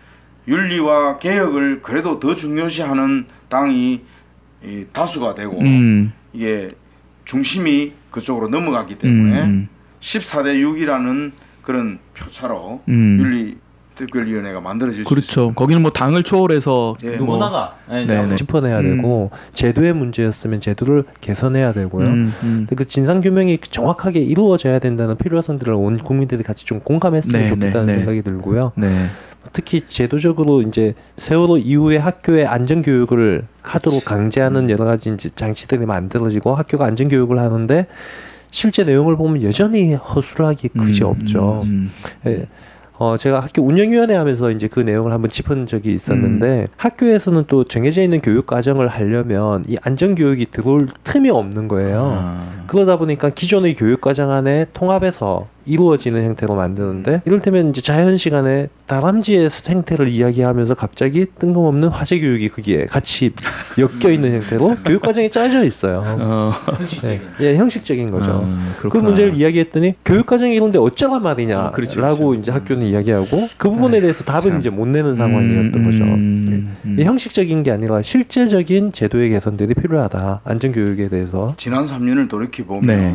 지금 이제 정부가 바뀌었잖아요. 교육부도 바뀌었잖아요. 네. 그런데 지난 3년 전에 그 세월호 사건이 터지고 난 뒤에 그때가 지방선거를 앞두고 있을 때입니다. 2014년 4월이니까 예, 예. 2014년 6월의 지방선거를 2달 앞두고 이 사건이 터졌거든요.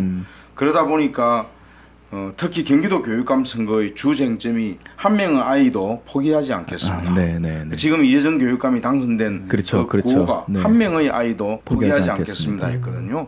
그리고 서울 다른 호남 이런 지역도 거의 그런 쪽으로 나갔습니다. 이렇게 아이들을 정말 안전을 지키겠습니다. 아이들을 포기하지 않겠습니다로 나가서 그런 그 교육감들이 당선되고 그런 지방선거의 분위기가 생명 존중, 안전 존중으로 갔긴 하지만 특히 교육 쪽에서의 그런 안전 교육에 대한 이야기는 그 당시 정부가 박근혜 정부 아닙니까? 겉으로는 한다고 하면서도 내실을 전혀 갖추지 못했어요. 어떤 이 진상규명도 마찬가지죠. 겉으로 한다고 그렇죠. 해놓고도 오히려 방해하지 않았습니까? 계속 방해했죠. 저는 안전교육 그리고 진상규명 이제부터라고 생각합니다. 이 네. 정부가 그렇죠. 자기가 책임이 없어야죠. 네네. 자기가 책임이 있으면 계속 숨기려고 하는데 네. 자기 책임이 없는 이 정부가 진상도 밝히고 안전교육도 내용을 다시 짜서 학교에 내려줘야 될 것 같아요. 네. 그래서 이제부터다. 그 안전교육에 대한 방향성을 한번 고민할 필요가 있어요. 독일 같은 경우에 생활 중심이라는 교육의 철학들이 자리 잡아 있는데 이게 이를테면 독일의 교통교육은 교통안전체험관에서 이루어지는 게 아니라 현장 도로에서 이루어지거든요.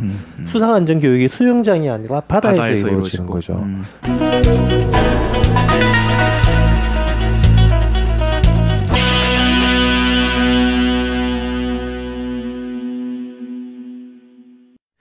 예, 이제 2부 시간입니다. 우리 이광희 의원님께서 우리 김해 시민들에게 시정을 브리핑하는 시간입니다. 의원님 부탁드립니다.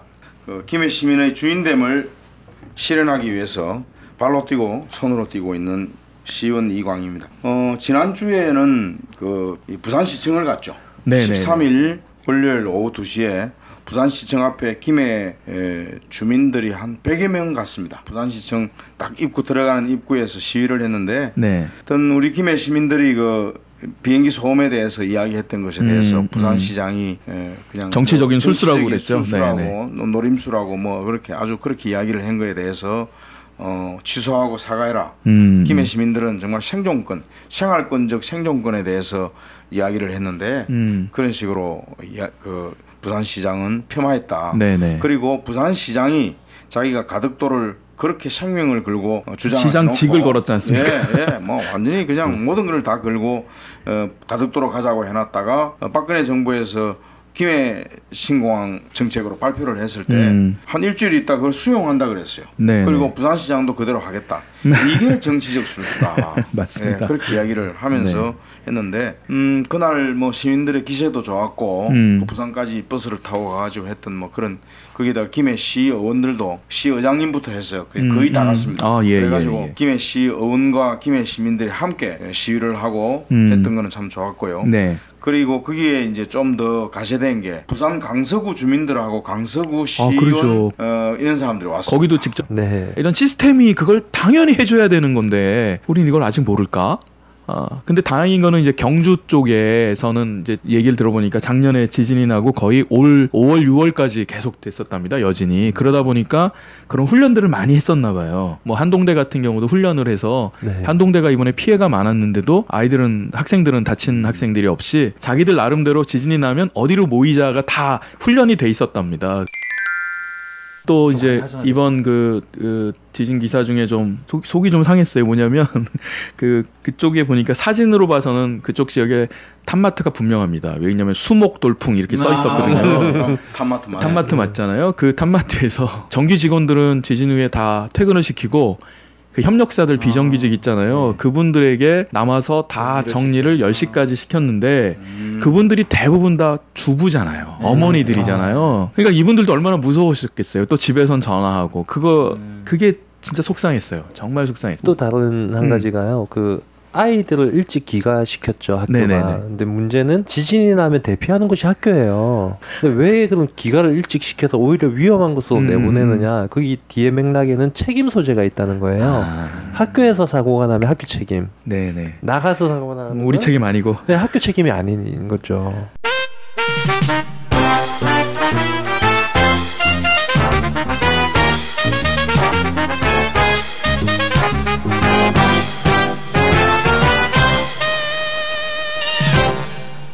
세월호 미수습자 가족이 목포 신항을 떠났어요. 지난 우리 2014년 4월 16일 잊을 수가 없는 날 아닙니까? 그날 세월호 참사가 발생하고 오늘 떠나셨으니까 1313일 거기에 이제 미수습자 가족들이 계셨었어요. 그래 토요일 날 오전 9시에 목포 신항에서 합동 연결식을 치르고 연결식이 끝나서 안산하고 서울로 이동해서 3일간의 장례식을 지금 치르고 있는 상황이거든요.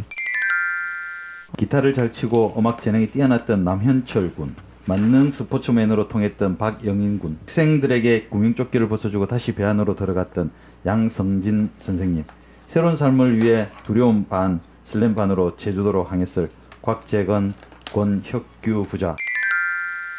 이제 내년 3월까지 선체에 이제 직립시켜서 나머지를 조사하겠다는 거 아닙니까? 그래서 그것도 잘 되었다는 것도 물론이고, 또 하나는 이제 1994년에 그 스웨덴의 에스토니아호 사건도 우리 사고라고 비슷하잖아요. 그때도 한 852명 희생자가 있었는데 그 조사를요, 그 기간을 정하지 않고 계속했어요. 그래서 실제로 3년이 지나서 뭐 이렇게 숨겨놨던 사실들이 밝혀지기도 하고요. 이런 일들이 사실 왕조 시대나 독재 시대에 많이 있었죠.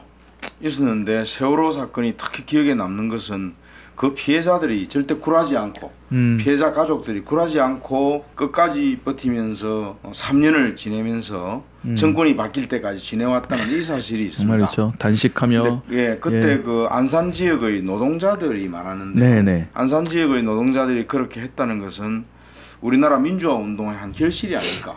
왜냐하면 안산 지역, 경기도 지역의 노동자들이 그래도 나름대로 다들 그동안에 자기 직장에서 노동운동도 좀 하고 그런 거를 봐왔거나 생각했던 사람들이 많고 6.25 항쟁을 옛날에 봤던 사람들이 그렇죠. 많고 이렇거든요. 네네. 그러니까 예전에는 저런 사고 나면 그 피해자 가족 불러가지고 돈 좀 갈라주고 그냥 계속 묻었어요. 묻고 넘어가 버렸는데 이분들은 돈도 안 받겠다. 그렇죠. 보상도 안 받겠다.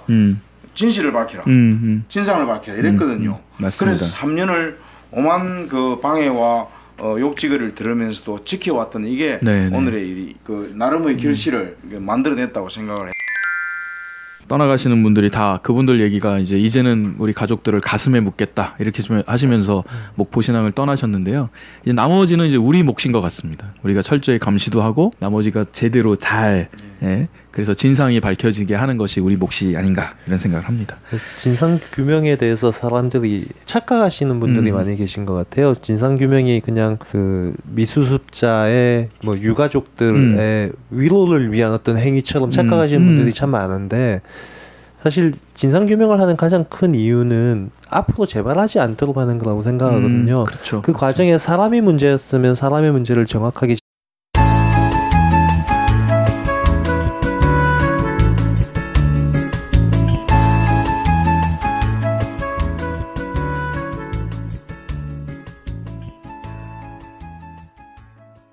김해 썰전!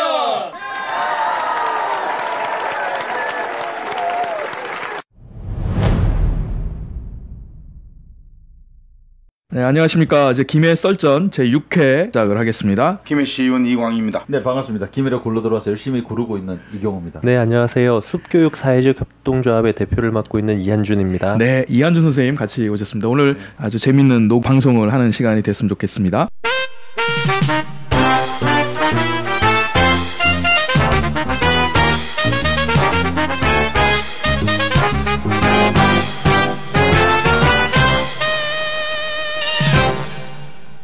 지난 15일인데요. 오후 2시 29분경에 경북 포항시 북구 북쪽 6km 지점에 진도 5.5 규모의 지진이 발생했습니다. 그래서 그 다음 날도 그렇고요. 계속해서 굉장히 많은 여진이 있었다고 지금 이제 밝혀지고 있습니다. 지금 이번 지진하고 직접적으로 관련 있는 사람이라고 해도 과언이 아닌데요. 예. 제 외가가 포항이고, 예, 그날 또 엄청나게 또 통화를 했고, 통화가 안 된다고 제 또 하는 업무가 또 통신 관련업이다 보니까 오시는 분들이 막 굉장히 많았어요. 이거 갑자기 왜 통화가 안 되냐? 저는 이렇게 좀 프리하게 하다 보니까 방에 배를 딱 깔고 있는데 놀이기구 탄 줄 알았습니다. 배가 좌우로 왔다 갔다. 야, 이거 진짜 딱 김해에서? 예. 그러셨구나. 그러고 조금 있으니까 막 문의 전화가 오고 사람들이 찾아오고 이러는데 줄 섰어요, 가게 매장에. 그리고 왜 통화가 안 되냐? 그래갖고 알아보니까 이제 외가 쪽에서 지진이 나서 뭐 아파트에서 내려왔다 뭐 이런 이야기가 있었고, 또 차후로는 또 우리 큰애가 요번 수험생인데 예. 그날 하루 난리가 났습니다. 아, 그렇구나. 직접 관련자네. 네, 직접.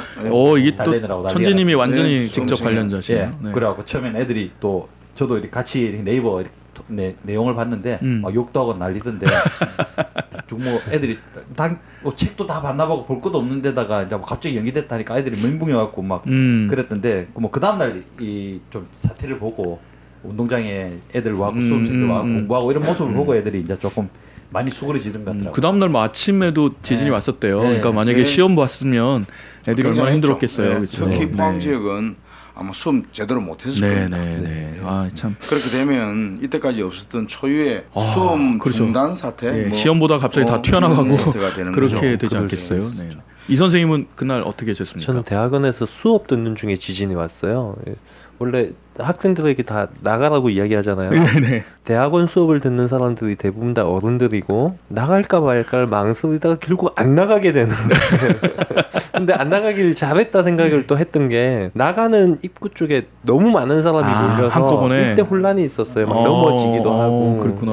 예. 그래서 이게 아이고, 참. 나가는 것도 잘 나가야지 그냥 잘못하면? 무작정 나가는 건 또 위험하겠다. 그 자리가 부산입니까? 창원입니까? 부산이었어요. 아 부산이었군요. 부산도 부산은 좀 더 그렇구나. 가깝죠. 그렇죠. 예. 저는 그 시간에 불모산 휴게소에 대었어요. 아 예예. 차를 대고 시동을 딱 끄는데 흔들리더라고요. 아. 그러니까 저는 정확하게 느끼죠. 네, 시동 끈 네, 상태니까. 네. 그런데 그게 딱 흔들리자 그 문자가 바로 왔더라고요. 아, 예. 이번에 문자가 참 빨리 왔었죠. 네, 진짜 빨리 왔어요. 왔어요. 예. 저도 이번에 아주 저희 아파트 10층이거든요. 갑자기 흔들리는데 정말 어지럽더라고요. 예. 네, 정말 높은 데 어지럽고. 있으면 더 멀미하고. 들을 거예요. 예, 제 아내는 그날 후유증이 있어서 그 다음 날까지 머리 아프다고 하더라고요. 잘 겪어보지 않은 거라서 더 그 두려움도 더 그렇죠. 커진 맞아요. 것 예, 같은 생각이 들어요. 그 우리나라 사람들이 일본에 가면 정말 놀란답니다.